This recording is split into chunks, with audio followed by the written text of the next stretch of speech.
Sau khi đột phá lên cảnh giới vấn đỉnh, Vương Lâm gần như rơi vào trạng thái sát phạt cuồng bạo, một hơi chém giết vô số yêu binh, thanh trừng kẻ phản bội hổ bào, đồng thời chảm sát cả một vị yêu soái cùng cảnh giới. Nhờ sự trợ lực của cổ yêu Bối La, hắn cuối cùng cũng vượt qua được thiên kiếp hung hiểm lần này. Ngay sau đó, Vương Lâm quay trở lại động phủ tiên đế năm xưa, chính thức bế quan xung kích cảnh giới vấn đỉnh. Trong động phủ, hắn tu luyện dòng dã 10 năm, đến khi cảnh giới hoàn toàn viên mãn mới bước chân vào tầng thứ mới. Vừa đột phá xong, trong cơ thể hắn vẫn còn dư chấn của quá trình lột xác lực lượng, tu vi chưa kịp ổn định, vô cùng cần thời gian để củng cố. Thế nhưng đúng vào lúc ấy, từ một nơi xa xôi đến cực hạn, một luồng ác ý lạnh lẽo như độc xà đã lặng lẽ khóa chặt lấy hắn. Nguồn gốc của ác ý này ẩn sâu trong một chiến trường viễn cổ thuộc Thiên Yêu quận, bên trong một tòa hắc tháp u ám. Trong tháp, một bộ ma giáp tàn phá bao bọc lấy một ý chí cổ xưa và suy yếu vừa mới thức tỉnh. Ý chí này từng chịu đựng thương tổn khó tưởng tượng, suốt năm tháng dài dằng dặc chỉ có thể dựa vào việc thôn phệ một loại dinh dưỡng đặc thù để khôi phục. Đó chính là tia nguyên lực tinh thuần đầu tiên được sinh ra trong cơ thể tu sĩ khi đột phá vấn đỉnh. Do bản thân lực lượng còn sót lại không nhiều, lại thêm vị trí của Vương Lâm khiến nó sinh ra kiêng dè theo bản năng, ý chí kia không lựa chọn đích thân giáng lâm. Nó vận dụng ma lực tàn dư, tạo ra trên không trung chiến trường một vòng xoáy đen khổng lồ, từ sâu trong lòng đất triệu hồi vô số mảnh xương đen kịt, ngưng tụ thành một cánh tay xương khô quấn giáp đen. Ma thủ ấy lao thẳng lên trời, chui vào vòng xoáy rồi biến mất. Bên trong động phủ, Vương Lâm vừa cử động thân thể đã ngồi xếp bằng suốt 10 năm, xương cốt còn hơi cứng lại. Đột nhiên, một cảm giác nguy cơ mãnh liệt ập đến. Trên không trung động phủ, một vòng xoáy đen chậm rãi hiện ra không hề báo trước, tỏa ra khí tức khiến lòng người run sợ. Vương Lâm lập tức kích hoạt lệnh bài động phủ, chuẩn bị thuấn di rời đi. Ngay khoảnh khắc hắn sắp biến mất, từ trong vòng xoáy đột ngột vươn ra cánh tay xương khoác hắc giáp, xé nát không gian hung hăng chụp xuống. Cú chụp này khiến không gian trở nên dính đặc quỷ dị, quá trình truyền tống của Vương Lâm bị nhiễu loạn dữ dội, phương hướng lập tức lệch đi. Chớp mắt sau, hắn đã xuất hiện trên một vùng bình nguyên mênh mông hoàn toàn xa lạ, chính là lãnh địa Hỏa Yêu quận. Sắc mặt Vương Lâm trầm xuống như nước. Bất kỳ ai vừa mới thành tựu cảnh giới, tâm cảnh đang lúc thư thái mà gặp phải loại tập kích quỷ dị như vậy, đều không tránh khỏi lửa giận bốc lên. Thần thức hắn cuồn cuộn tỏa ra, cảnh giác quét khắp bốn phía. Nhưng vòng xoáy kia dường như có khả năng truy tung vượt qua không gian. Gần như ngay khi hắn hiện thân, bầu trời lại vặn vẹo, hắc sắc vòng xoáy lần nữa xuất hiện, ma thủ lại thò ra, chộp về phía hắn trong hư không. Lần này Vương Lâm không hề trốn tránh, ánh mắt hắn lạnh lẽo, quyết tâm nhìn rõ rốt cuộc thứ quỷ dị này có thủ đoạn gì.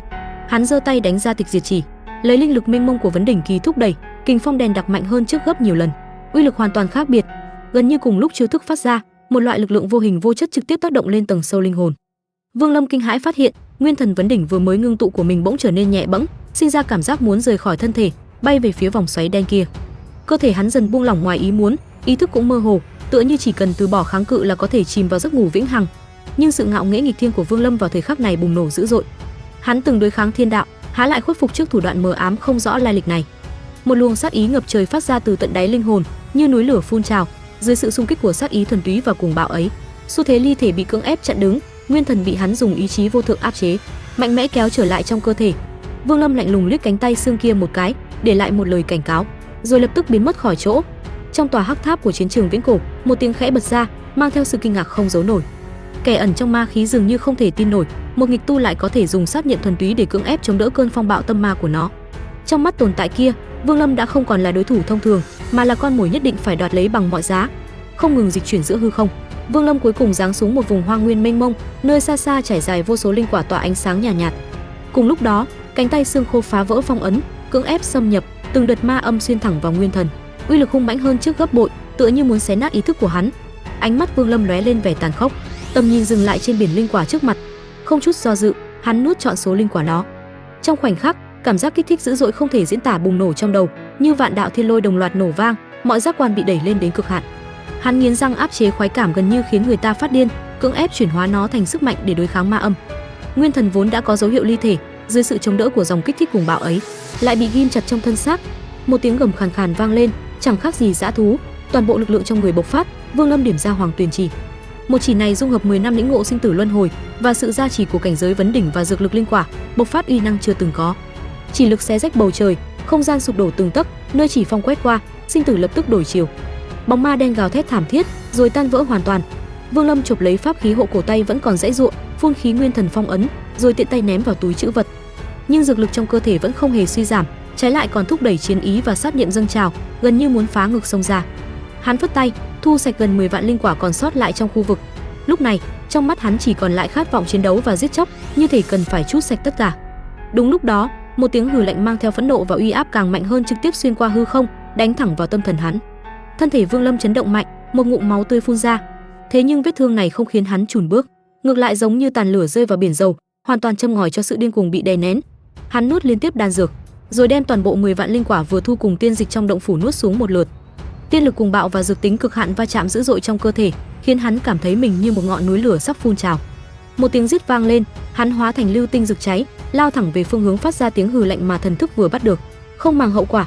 Trên đường đi, hắn triển khai sóng tịch diệt, nơi nào lướt qua, đất đai cỏ cây úa tàn, chim thú sinh cơ đoạn tuyệt. Sinh khí của vạn vật hóa thành từng luồng ánh sáng trắng, dồn vào thân thể hắn, vá lại thương thế do tồn tại cổ xưa kia cách không oanh kích. Hắn giống như tử thần bước ra từ địa ngục, lấy sinh mệnh vạn vật làm nhiên liệu, mang theo sát ý ngày càng dâng cao. Cơn điên cuồng ấy nhanh chóng khiến các thế lực trong Hỏa Yêu quận chú ý. Một đệ tử của Đại La Kiếm Tông thấy Vương Lâm trạng thái hỗn loạn lại mang thương tích, lòng tham trỗi dậy, dẫn 3 vạn yêu binh chặn đường.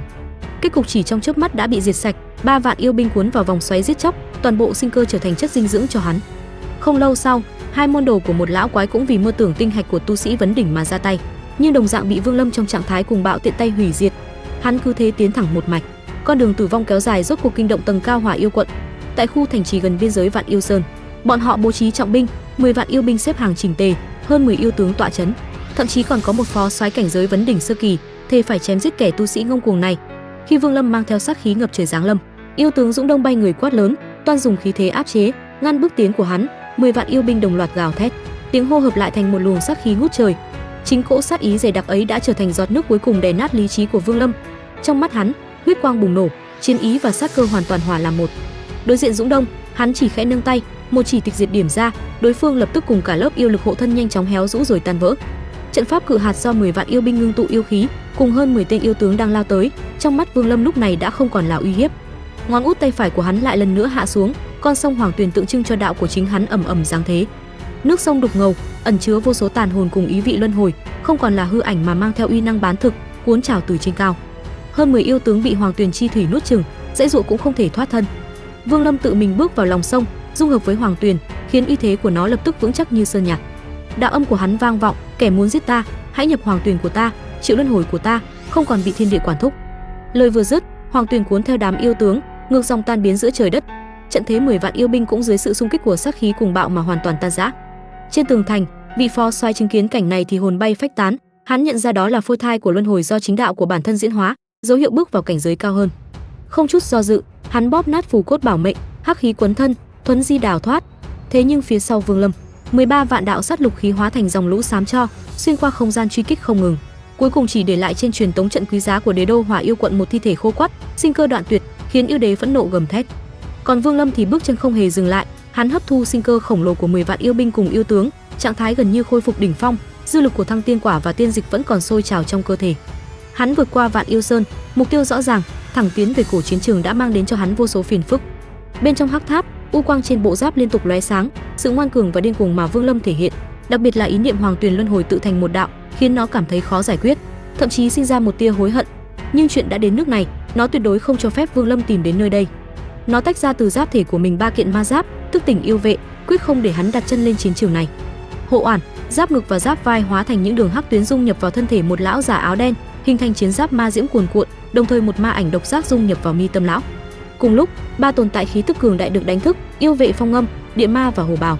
Lão giả ma bộc cảm nhận lực lượng bành trướng trong cơ thể, cúi người lĩnh mệnh, dẫn theo 3 yêu vệ, chuẩn bị bố trí tuyến phòng ngự cuối cùng bên ngoài chiến trường, chặn đứng hung tinh đang mang theo sát ý ngập trời cùng đạo cảnh hoàn toàn mới, một đường giết chóc mà đến. Vương Lâm xuyên qua Vạn Yêu Sơn, dựa vào cảm ứng mơ hồ về địch ý trong thần thức mà lao đi không ngừng. Vài ngày sau, trước mắt hắn hiện ra một vùng hoang nguyên chết chóc, mặt đất nứt nẻ, không khí tràn ngập mùi mục nát.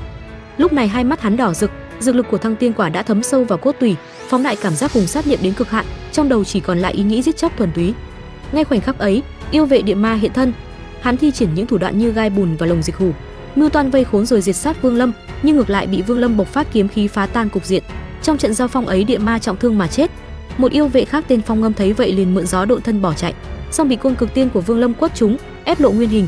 Ngay sau đó một đạo trưởng ấn ẩn chứa sát ý cuồn cuộn ập tới, khiến thân thể Phong Ngâm sụp đổ, tại chỗ bỏ mạng. Vương Lâm vừa định tiếp tục tiến lên thì trên không trung bỗng vang lên một tiếng gầm giận dữ hòa trộn vô số tiếng gào thét của hồn phách. Âm thanh chấn động ấy thậm chí khiến thần trí hắn, vốn bị linh thăng tiên quả xâm thực, thoáng chốc tỉnh táo lại.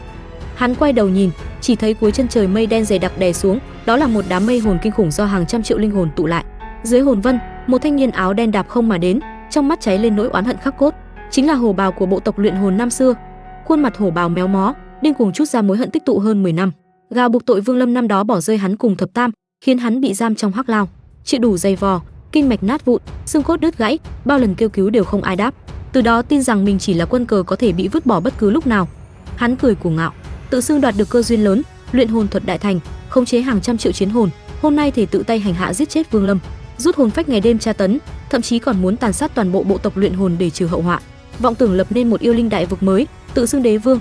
Vương Lâm lặng lẽ lắng nghe, trong mắt thoáng hiện vẻ phức tạp, hắn nhìn ra tư chất hổ bào không tệ, nhưng việc trong hơn 10 năm ngắn ngủi đã đạt tới mức điều khiển hàng trăm triệu hồn phách tuyệt không phải tu luyện bình thường, tất nhiên là dựa vào tà công tiêu hao sinh mệnh và tiềm lực để đổi lấy đỉnh cao ngắn ngủi. Bị nói trúng tâm sự, hổ bào thẹn quá hóa giận, không nói thêm lời nào, lập tức chỉ huy hàng triệu hồn phách hóa thành hắc vụ che trời lấp đất lao về phía Vương Lâm, muốn để hắn nếm thử uy lực vạn hồn phệ thể. Trước cơn sóng hồn gào thét ập đến, Vương Lâm chỉ bình thản nhấc tay phải, trong lòng bàn tay một phù văn truyền thừa của luyện hồn tông lặng lẽ lóe lên, hàng triệu hồn phách kia vừa chạm tới phù văn liền đồng loạt khựng lại, hung quang trong mắt tan biến, thay bằng vẻ cung kính tuyệt đối, vờn quanh bên người Vương Lâm, không còn chút ý công kích nào. Mối liên hệ trong thần thức hổ bào với những hồn phách ấy lập tức bị cắt đứt, hắn không dám tin, gào thét thúc động toàn bộ hơn trăm triệu hồn phách còn lại, còn cười nhạo rằng cả đời này Vương Lâm chưa từng thấy nhiều hồn phách đến thế. Thế nhưng thần niệm Vương Lâm chỉ khẽ quét qua, hàng trăm triệu hồn phách lập tức xoay hướng, cung kính bay quanh hắn, cô lập hoàn toàn hổ bào giữa không trung, khiến mọi hy vọng sụp đổ. Hơn 10 năm tâm huyết hóa thành công dã tràng, hổ bào triệt để phát cuồng, bất chấp tất cả lao thẳng về phía Vương Lâm. Vương Lâm khẽ thở dài, tế ra thập ức tôn hồn phiên, chí bảo của luyện hồn tông, làm hổ bào hoàn toàn tuyệt vọng. Hồn cơ cuốn động, vô số hồn phách xung quanh nhanh chóng dung hợp, ngưng tụ thành một chủ hồn trong suốt, lập tức tung ra một quyền, quyền ý quét ngang trời đất, trong khoảnh khắc nghiền nát hổ bào cùng toàn bộ hồn phách của hắn, khiến tất cả tan biến sạch sẽ, hóa thành hư vô. Vương Lâm thu hồi hồn phiên và toàn bộ linh hồn, trong mắt hắn sắc đỏ khát máu cùng sự tỉnh táo giao tranh lẫn nhau. Hắn ngẩng đầu, ánh nhìn xuyên qua tận cùng hoang nguyên, nơi đó một tòa hắc tháp đã thấp thoáng hiện ra, chiến trường cuối cùng đang ở ngay phía trước. Vậy là toàn bộ video đến đây là hết rồi. Nếu bạn cảm thấy video này hay, hãy nhớ nhấn thích và đăng ký kênh, đừng quên bật chuông thông báo để không bỏ lỡ video mới nhất nhé. Hẹn gặp lại trong những video tiếp theo. Tạm biệt.